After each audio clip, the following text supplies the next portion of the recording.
Welcome to Deborah Wade's Theater. But as an actress, I'm also like to write books. Sometimes I even try to write poetry, poems.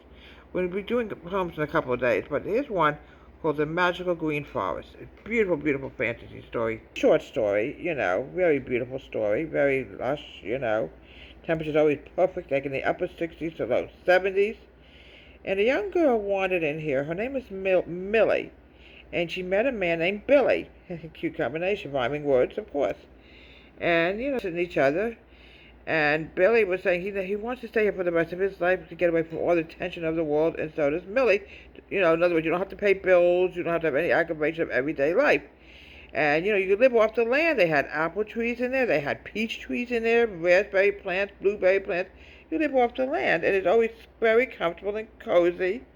But one thing they were missing, and that was a reverend or a pastor or a rabbi to marry them because they were deeply in love. So they decided to marry each other anyway. And, oh yes, it wasn't a real marriage. And all of a sudden a young man came by. He said, well, I happen to be an ordained minister. Whether it works here or not, who knows? So the ordained minister decided to marry them. And then they had several children. And it's like, they had a very beautiful life together in a magical green forest. It was always green all year long. Beautiful place, but never too hot, never unbearable. From Deborah Wade's Theater, have a great day.